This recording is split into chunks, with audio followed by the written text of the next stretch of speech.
We obviously didn't get to see Deshaun throw yesterday, but how much has he progressed in terms of his whole recovery, and how much more are you seeing from what you've seen previously? Yeah, I think he looked like himself to me. I've been able to watch him the last couple weeks now that we've gotten into phase 2, so I've seen him throw. He's making great progress, and we will continue to just follow the medical team on this, but he looks like himself. The Cleveland Browns and quarterback Deshaun Watson are entering an absolutely massive 2024 NFL season, and I truly believe that everything is on the line for Deshaun Watson next season. And if he does not finally live up to his $230 million fully guaranteed contract, the Browns organization could elect to do what the Denver Broncos did this past offseason and getting rid of Russell Wilson and eating up all the remaining money on his deal. Now, the Browns as a whole actually had one of their best regular seasons in the past 2 decades, winning 11 games and making the playoffs as the 5th seed in the AFC. And I think many Browns fans, just in terms of storylines for the season and just how the year went, it might have been actually one of the most exciting years in recent memory for the Browns. And the reason for that was their ability to just fight through adversity and really just overcome anything thrown at them last season. Cleveland started 5 quarterbacks, lost their superstar running back Nick Chubb to a gruesome knee injury in week number 2 against the Pittsburgh Steelers, lost so many people on their offensive line in Jedrick Wills, Jack Conklin, DeJuan Jones, Dawson Deaton. And did I mention that they started 5 quarterbacks last year? Deshaun Watson, obviously the week 1 starter, played 3 games before getting hurt against the Tennessee Titans and missing the next several weeks. Dorian Thompson-Robinson then started the following week against the Baltimore Ravens and really just was not ready at all to play. PJ Walker stepped in and he was very shaky as well. The Browns really just winning games solely because of their defense and Myles Garrett. Watson then came back for 2 more games before suffering a season-ending shoulder fracture. So Thomas Robinson stepped in. It was still very ugly. So they went out and signed Joe Flacco, the longtime veteran quarterback, to a 1-year deal. And Flacco's 5-game stretch to end the season was truly remarkable and one of the best things that came out of last season. And really before this stint with the Browns in 2023, Flacco was not seen as a serviceable quarterback or even one of the best backups in the league. You got to go all the way back to 2018 when he was actually solid for the Baltimore Ravens, where he made majority of his career. But for whatever reason, it was a perfect pairing with the Cleveland Browns, and Joe Flacco just came out slinging the rock game in and game out and really brought the Browns offense to another level and bringing them to a 4-1 record in games that he started. But unfortunately, Flacco's Linsanity run would come to an end in the postseason against the Houston Texans in the AFC wildcard round, and the Browns actually led early in the second quarter 14-10, but after big play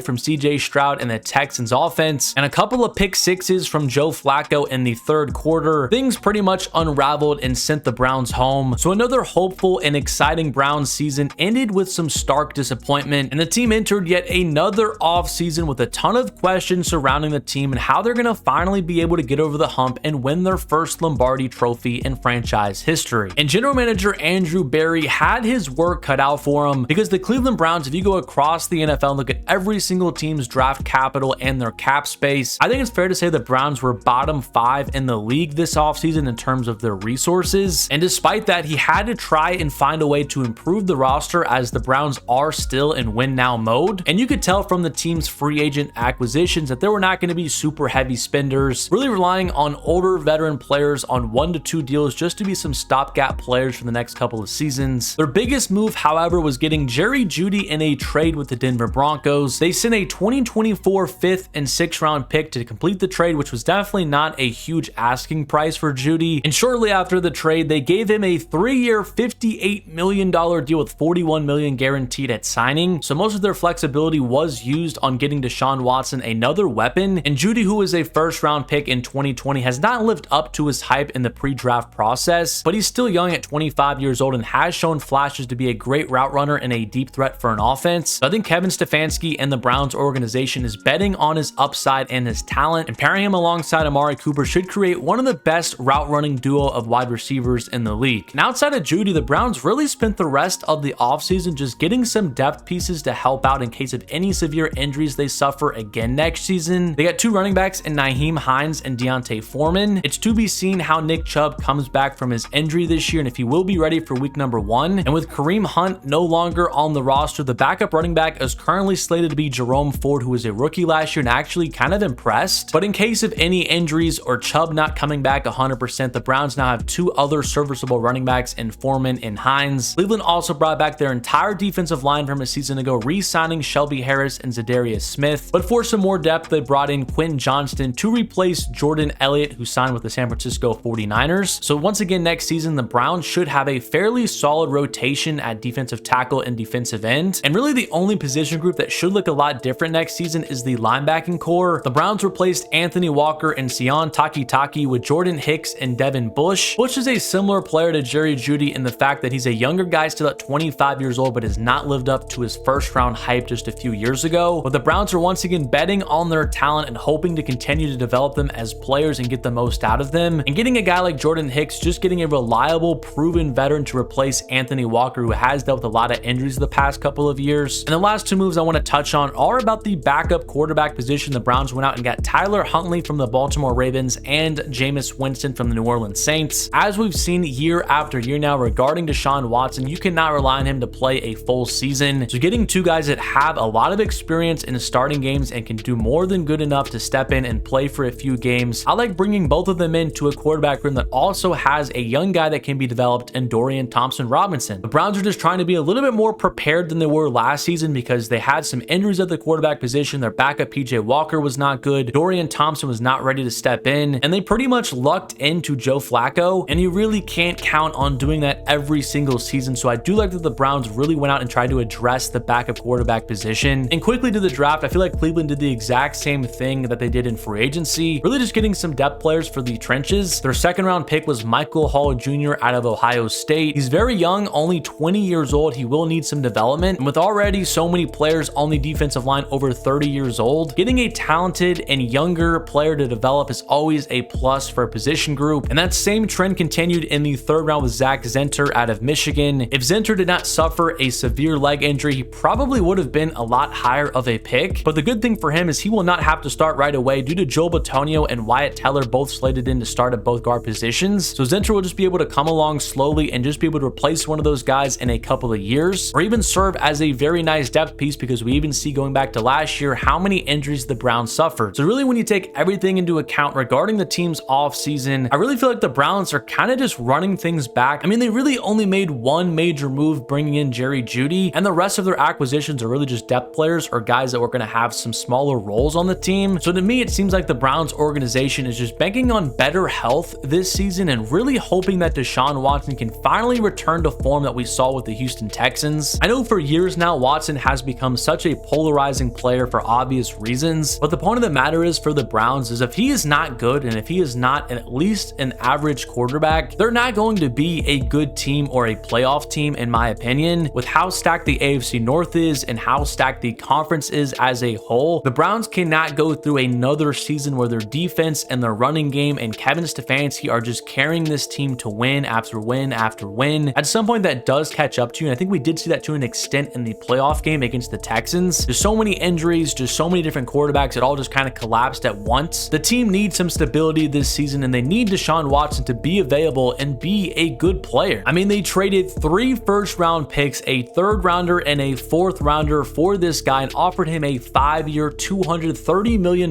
deal. I mean, it is well documented how much they went all in for this guy, and after sitting out for a year, serving his suspension, and then getting banged up all last season, I really don't know how much more time Watson has to prove that he still can be that player that we saw years and years ago. Me personally, I'm not one of those huge Watson haters who does not believe that he can become a good quarterback again, ridicules and criticizes every little thing that he does. I just need to see it, and I need to see it consistently. I understood in 2022 when he came off of a year-plus absence of playing professional football that he probably had a lot of rust and he wasn't going to be the same player immediately, but last season was not super good either. And I know Watson had a few good games. I actually think his game against the Baltimore Ravens on the road when he actually did suffer his season-ending injury was the best game that he played in a Cleveland Browns uniform. And the stat line for that game was not even super impressive, but if you watch the game, he was showing flashes of what he used to do, just making plays happen out of nothing. It was on the road against one of the best teams in the the league against one of the best defenses in the league, and that game did give me some optimism regarding the future of Watson. But then shortly after, we hear about the injury, how he's out for the season, and then everything just kind of starts over once again. So now he misses even more games. He comes back for another offseason, and the same questions are still there. Can he stay healthy? Can he be a good quarterback again? And can he lead this Browns team to the postseason and beyond? He is literally holding the Browns' season in the palm of his hand. I truly do believe that Watson is going to make or break this team next season. The roster is super complete. There's star players all across the board, but if you do not have a quarterback in this conference, you have zero chance. So for me, all eyes are on Deshaun Watson to see if he can return to his Houston Texans form or get anywhere close to it and not just be one of the worst quarterbacks in the league. If he can just be an average quarterback, I think the Browns will be a very good team again next season. And while I have my doubts if he can do that or not, it is going to be a very fun storyline to follow all of next season. But I want to know what you think about the Cleveland Browns and Deshaun Watson and what you expect from them in 2024. Do you think Watson is going to return to form and lead the Browns to the playoffs? Or do you think this will be Watson's last season in a Browns uniform? Let me know what you think in the comments section down below. But subscribe to the channel if you are new. Drop a like on the video if you did enjoy it. And as always, thank you so much for watching, and I will catch you guys